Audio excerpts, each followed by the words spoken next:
Kalau cinta kok nggak selalu ingat dia, omong kosong. Berarti nggak cinta.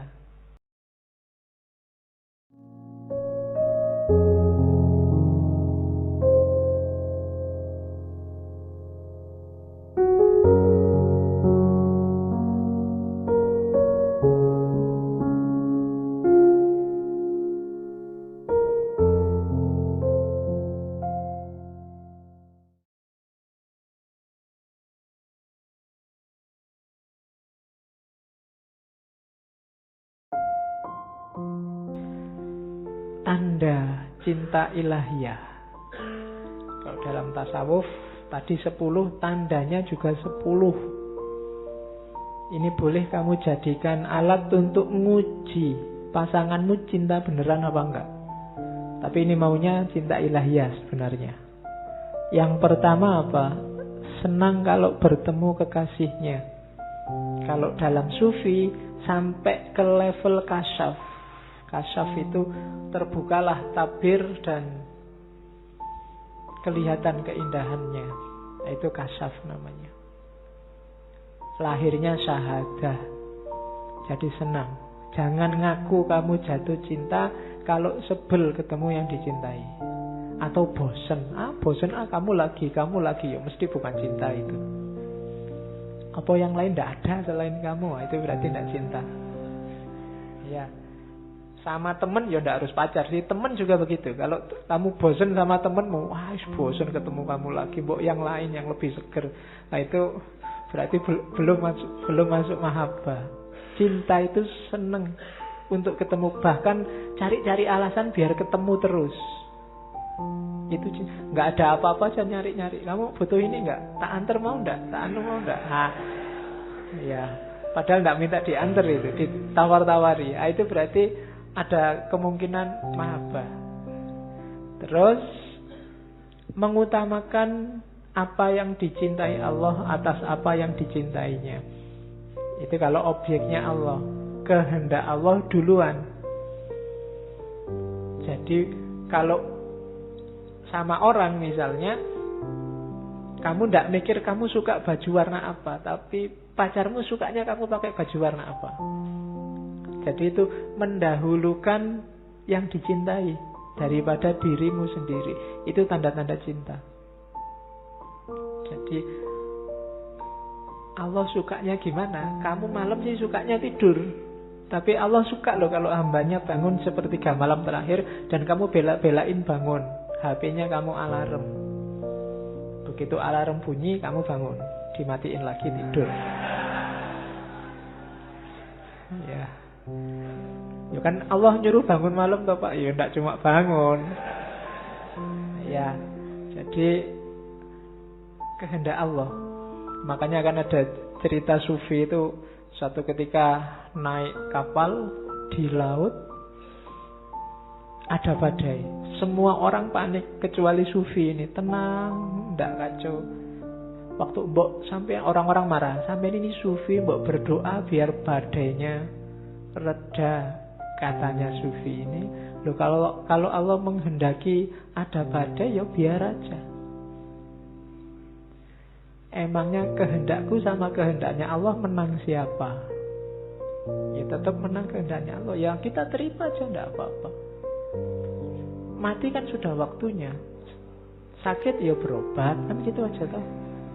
Biar aja Allah menakdirkan apa. Ya nanti ceritanya justru karena kepasrahan ini, terus yang lain juga ikut pasrah, akhirnya badainya reda. Karena Allah juga tidak tega kan. Orang sudah, wah sayang sekali padaku, ya aku juga sayang padamu. Badainya reda. Oke, jadi kepentingannya didahulukan. Terus yang ketiga, selalu ingat pada Allah. Memperbanyak zikir pada Allah. Itu tanda-tanda cinta. Kalau cinta kok nggak selalu ingat dia, omong kosong. Berarti tidak cinta. Waduh aku lupa kalau punya pacar. Enggak, berarti enggak. Orang mungkin itu wis. Iya ya, enggak, pasti enggak. Kalau cinta itu enggak pakai disuruh, pasti ingat. Terus suka kalau berduaan. Kalau sama Allah namanya berkholwat. Munajat itu ngobrol sama Allah. Atau membaca kitabnya. Kalau kalian dapat surat dari pacar, atau pacarmu ngirim WA panjang ngomong apa, itu kan tidak kamu hapus-hapus. Ini WA dari dia, padahal mungkin isinya podo. Kemarin bilang I miss you, I love you, sekarang I miss you, I love you, itu nggak kamu hapus 1 bulan, semuanya sama. Kenapa? Karena kamu cinta. Jadi kitabnya menurut kamu jadi penting, karena membaca kitab itu mengingatkan kamu pada dia.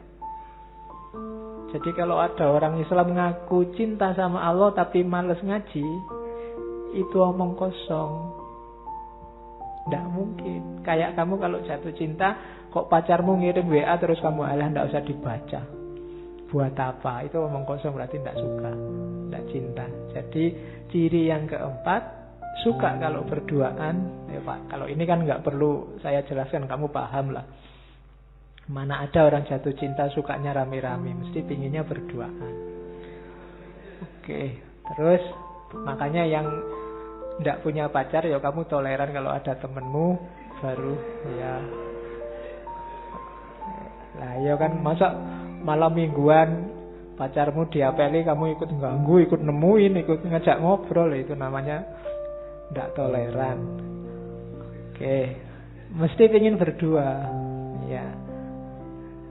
Dan agama kan wanti-wanti, kalau bukan kholwat sama Allah loh ya, kalau laki-laki perempuan berdua, yang ketiga setan. Jadi kalau kamu ganggu temenmu pacaran, nah kamu jadi setannya.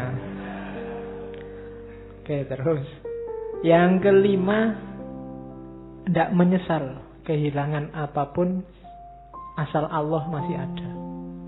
Tidak menyesal berkorban apapun asal Allah ridho.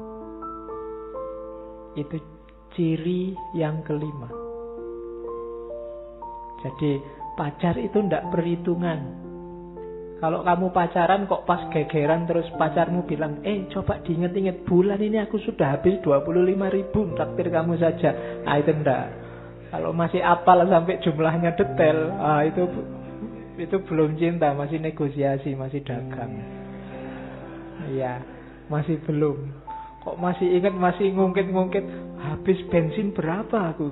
Wah, enggak. Itu belum cinta. Masih ngitung apa yang hilang. Orang jatuh cinta itu tidak menyesal kehilangan apapun asal masih bersama dengan yang dicintai. Yang keenam, menikmati ketaatan, tidak merasa berat atau keberatan. Yang dicintai ingin apapun, memerintahkan apapun dijalani dengan senang. Bahkan tidak cuma senang, ditambah-tambahi. Pacarnya minta jemput jam 7, setengah 7 sudah ditunggu di depan kos-kosan. Itu karena ada cinta di situ. Allah nyuruhnya cuma 5 waktu wes yang wajib, yang sunnah monggo ditambahi sekuatnya. Kamu tambahi sebanyak-banyaknya, ndak berat, ndak keberatan. Itu namanya cinta, ndak nawar. Kalau ndak cinta, jangankan itu, yang wajib-wajib aja kamu sambat. Pagi-pagi enak-enaknya tidur, disuruh sholat subuh. Nah, kamu berarti keberatan. Disuruh subuh jam 4:30, kamu subuhnya jam 7. Itu berarti keberatan, kamu nggak care sama yang kamu cintai. Kalau sudah jam 7 kan malaikatnya sudah ganti, bukan malaikat subuh lagi.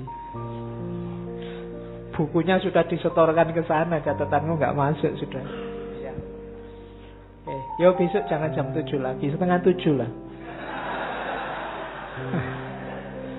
Kalau kan ada peningkatan sedikit. Terus yang ketujuh, bersikap lembut dan sayang pada semua makhluknya Allah. Orang yang cinta pada Allah tidak mungkin benci pada makhluknya Allah, siapapun itu. Kenapa? Karena makhluknya Allah ciptaannya Allah semua. Orang kayak hasil karyanya pacarmu, tindakannya pacarmu, itu kan kamu tidak berani menjelek-jelekkan, apalagi tidak suka kalau nggak pengen diputus. Ya kan? Dicintai juga. Gitu. Jadi kalau kamu merasa cinta pada Allah kok membenci makhluknya, oh itu hati-hati, jangan sampai diputus oleh Allah. Karena ya Allah menciptakan dengan segala karakter dan gayanya, itu kan sesuai kekuasaannya.